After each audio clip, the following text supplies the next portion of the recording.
I'm down there outside of the game.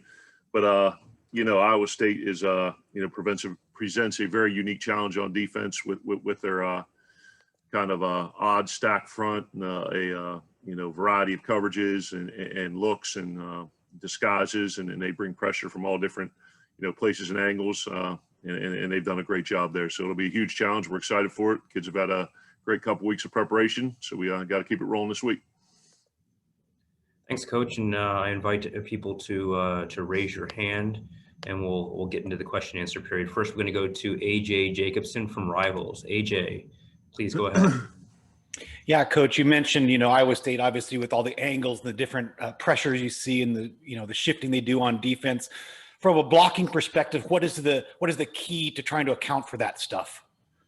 Yeah, I think it's identification. On first and second down, they align in an odd front. So with the 0-nose, 2-5 techniques, 2 inside backers, the challenge is the location of the linebackers and the safeties. So they do play with a 3 safety look, and really the identification of who's who and who's where, and where you're zoning to or who the point is in protection and things like that. That's what presents the most unique challenge. Just the identification and the variety of looks they're able to present from the 3 safety look. James Crapia from the Oregonian. Good morning. Morning, Joe. I know you said you'd faced the 3-3-5 before. I know it wouldn't have been in the SEC, and it wasn't out here recently. When was it? Was it at Fordham? Because I don't remember it in the Big Ten during your tenure there. When did you last play the 3-3-5? Yeah, well, when I was at Akron, our base defense was the odd stack. Okay. So we saw it every day in practice. At Fordham, Villanova ran an odd stack, and we played them, I think, 3 of my 4 years there. And then Stephen F. Austin, my first game at Mississippi State, was an odd stack. Now, those were a little bit of a different configuration. Iowa State's not a true stack per se. Their backers are kind of evened up in the box, so it is a little bit different in terms of how the box presents itself. But a lot of coverage structure. And they're very. It's a you could tell they put a lot of work into it, and it's a little bit different than some of the odd stack or odd defenses that you see just because of the 3 safety look. As a presents follow, the most unique challenge. As a follow, Joe, I know it predates you, but in terms of teaching your guys in this offense, they played Nevada last year and they ran a 3-3-5. Is there any crossover, or is it just because of the sheer volume of the offensive line totally changing and a quarterback changing that basically everybody's learning it the first time, or is some of it applicable to what they did face a year ago? Yeah, we haven't really delved into the Nevada game, but I think our defense plays some 3 down odd looks. So the front is going to be relatively similar, but like I said, it's the 3 safety and the disguise and those guys are buzzing all over the place. That's what makes it most challenging. Thank you. Zachary Martin from the Iowa State Daily. Hi, Coach. When you watch the defense on film, is there a player or a couple players that really stand out that you think is going to make it challenging for your offense to generate some rushing and just offensive yardage in general?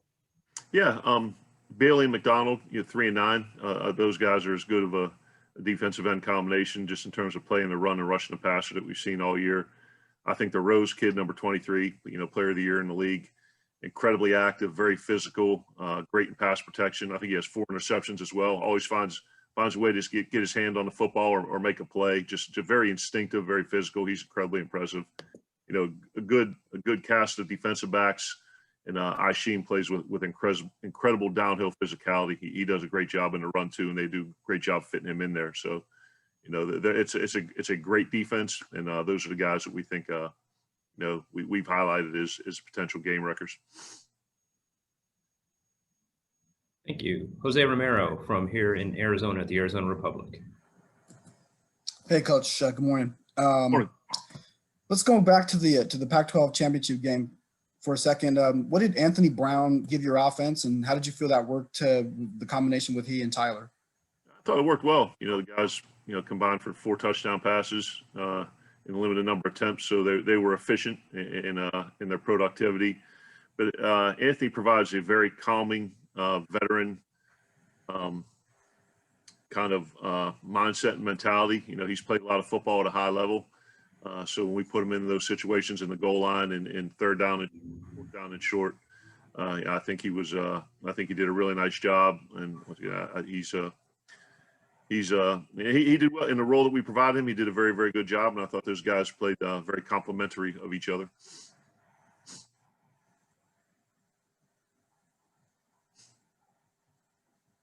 Matt from 247, please go ahead. Yeah, Joe. Sean was also another guy in that Pac-12 championship game to get a lot of run for you guys at running back. I'm just curious, what's his role moving forward this week with CJ's, I guess, availability potentially being up in the air a little bit, and just kind of what have you seen the growth from Sean this year? Yeah, we're doing what we normally do. Coach Mastro is rolling those guys through in practice and getting them the reps we need, and we've had an extra week of preparation, so we've been able to rep a lot of our plays against their multiple looks. But Sean is incredibly explosive, very, very fast football player, can make people miss in space, and I think the more touches he gets and the more game experience we provide him, the better he's going to play. So we're certainly excited about his immediate impact on this game and his future in the program. He's a very good football player. We'll go back to James Capria for a follow-up question. James. Between you guys just getting healthier and a little bit of a different matchup defensively, Joe, you mentioned even after the championship game about, you want to take as many deep shots as you'd like to do, as much as the next guy. Do you think that, again, not asking you to give away things here, but do you think that this may offer that more than maybe USC did in terms of what Todd was showing you? Yeah, I think we'll be able to be a little bit more balanced. And like I said, the fabric of every game is woven differently from a play calling perspective.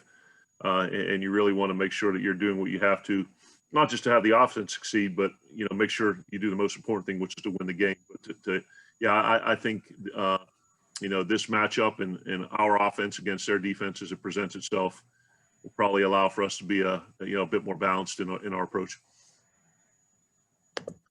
Next up is Warren Williamson. Good morning, Warren. Hey, good morning.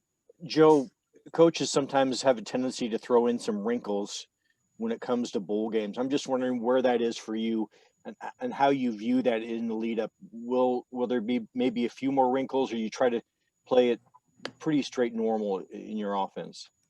Yeah, I think you don't want to veer or stray too far away from what you do from a philosophical perspective.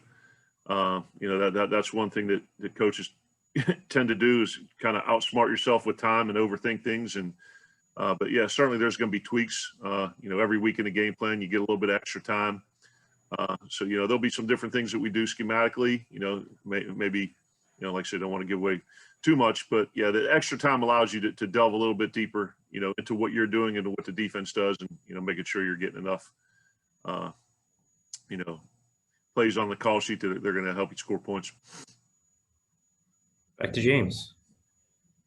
Joe, I realize that obviously you weren't here for the lion's share of the careers for Johnny and Jalen, and we'll talk to them and about their decisions for next year. But if this is it for them, can you just speak to the impact that they had this season? Because, we can just talk about the end of first half plays that each of them made in different games alone. I would think they made pretty enormous impacts in the passing game in the one season you have been here. Yeah, I love those two kids. They bring an unbelievable amount of passion and energy and positivity, to the meeting room and to the practice field. Their approach is always the same. They're very consistent, great teammates, great kids. And like you said, have done a lot in their time at Oregon, in the past and this year as well. So, they've done a great job in practice this week. And hopefully they're able to come out in the game and do what they've done, which is play at a very, very high level. So like I said, you can't say enough about Johnny and J Red, two great kids and awesome football players as well. Go to Tyson Alger from The Athletic. Good morning, Tyson. Johnny and J-Red are obviously veterans, but you got a lot of young players on this offense. How has this year been from an overall developmental standpoint, just compared to like past years? And how will this group be how do you feel this group will be going into next season as well? Yeah, I think it's been, the challenge of installing a new offense with a new quarterback and, 5 new offensive linemen, exacerbated by not having spring ball and, kind of a limited fall camp, for them to do what they've done. And, they'll be able to, score over 30 in every game but one, and, move the ball with pretty good consistency. I think it's a credit to them and the culture that Coach Cristobal has created here. And, every experience is new for a lot of these guys. And now, they get a chance to play in front of some fans for the first time in a big time bowl game. So every rep that we get in practice, every play that we run in the game, it's going to benefit us this year and certainly for our long-term development. And not to fast forward to next year, but you look ahead and, now it's not going to be, a bunch of new guys starting for the first time. Those guys that'll have, a bunch of games and experience under the belt. Matt Preem from 247 is up. James kind of touched on it as well, but Hunter Kentware was another guy that is a senior and has going to have a decision to make. And prior to your arrival, he statistically didn't really do much. He was really important in the run game, but there's obviously no stats there. But he's had a career year across the board. Just what has his impact been for you guys at tight end for this offense? Uh-oh, what did I do there? Oh, there we go. All right. No, Hunter, and it sounds repetitious, but Hunter, I think to me is representative of the type of young man that we have in this program. Just a great kid, awesome teammate, a talented guy who can, affect the game in a positive manner, when he's blocking or when he's catching. And the tight end is and will always be a focal point of this offense. I'm not sure how many touchdowns those guys have on the season combined. It's 6, 7, 8, and they've done a great job there. And obviously the success we've had running the ball, but Tyler, Hunter's a great kid, and we need to continue him, practicing with the consistency that he does, and that him personally and that position group will continue to have a great impact on our offense and our team. Back to AJ Jacobson from Rivals. Coach, I realize this has been a compressed time frame getting ready for this Fiesta Bowl, but normally you get a chance in these bowl practices to look at some of the younger guys and see they don't normally get a chance to look at. Have you had a chance to do that, or has it just been focused on Iowa State? And if so, what have your impressions been of the youngsters? Yeah, last week there was a bit more focus on the developmental aspect of it and getting some of those young guys repetitions against each other. As it's progressed, it's been more game plan focus. But Chris Hudson's a guy that doesn't, he gets in, doesn't play a ton, but I think he's got a huge amount of upside. Some of our young offensive linemen are really stepping up, and you're seeing those guys develop. And Coach creates a practice schedule where there's a huge emphasis on fundamentals and technique, at the beginning of practice. So that's a chance everybody gets to develop their craft. And we've been played a lot of young guys or inexperienced guys, but there are some guys that haven't seen much game action that are either redshirting or not going to be available for play this year that are going to have a huge upside and impact on the program. Max Torres from Scoop Doc, please ask your question. Morning, Coach. I want to talk about the tempo of the offense. I know with Mario's kind of ground and pound philosophy, it's been grinding out the clock, but we've seen a little bit more up tempo from you this year. And we saw that 3rd and 7 run call late in the game. How do you kind of go about managing the tempo when the offense is having some trouble? Excuse me. From a tempo standpoint, there's a couple different approaches from a know-huddle perspective. You run plays as fast as you can, regardless of the defensive look presented, and the speed at which you operate. It kind of allows you to maybe get out of a bad call, or you want to run the best play possible against the look presented. And that's what we do with our multi-tempo spread no huddle. So, like I said, there's going to be play calls in a game where maybe conventional wisdom would dictate you do something else. But as a play caller, I got to always, think about the team first and what's best for us, how the defense is playing, how the special teams playing, what we got to do to win the game. So we want to play as fast as we can, but we also want to be in the best look possible against the look presented. So I think us being able to do both of those has benefited us this year and historically in the context of this offense. We'll go with Jeff Metcalf from the Arizona Republic. Yeah, Coach, I wonder if you could just talk a little bit about kind of generally how Tyler has developed this season, and also just kind of what's going on down here in Arizona with all these quarterbacks coming out of here, going to play at different colleges. Yeah, I think Tyler's developed, nicely throughout the season. past couple games, there's some things that we need to clean up and get better. And you want it to get lost in the shuffle that he is a first year starting quarterback in a Power 5 school and a brand new offense. And the AP writers were kind enough to recognize him as an all league selection. So that was nice for him. And he had a very solid statistical year, I'm an optimist. I'm a glass half full guy. So I'm happy with Tyler's progress. So there's some things we got to clean up and he needs to improve. Absolutely. But all of us do, across the board at all positions. So, I think he's very adamant and possesses a great work ethic in his preparation. His practice habits are good. There's just some things that, during the course of the game, we got to clean up a little bit, but I think Tyler's played well. And, certainly Arizona has been a recent hotbed for quarterback talent. And I think the Purdy kid, is he from Arizona as well? Yes. Yeah. So, there's a lot of great quarterbacks coming out of that area. So it'll be a good matchup between these two. With Josh Shelton from KDRV.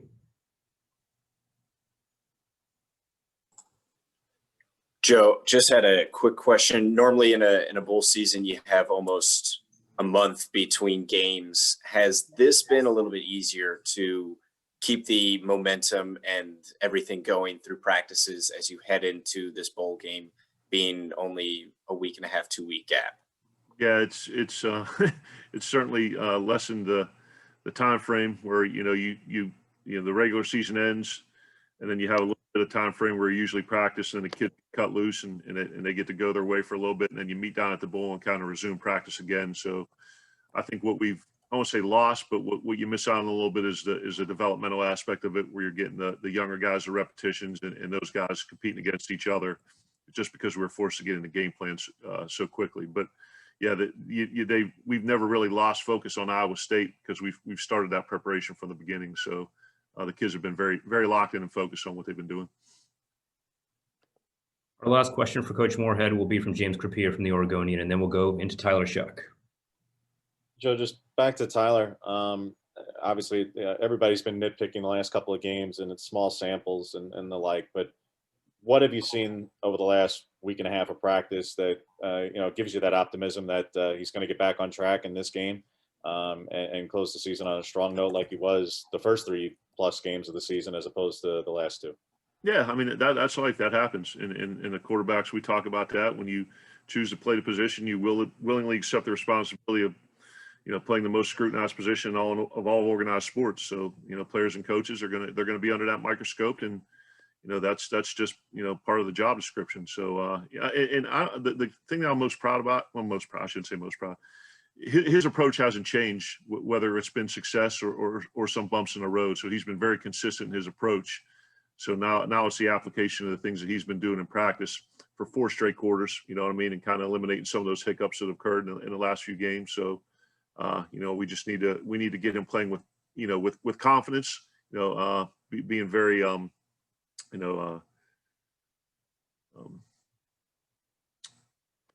let's use the word again, very confident in his decision making, and just kind of getting some of that juice and that swagger back that he had at the beginning of the year, which he has in him, and success breeds confidence. So we just need to kind of get him back on the bike again and get him rolling.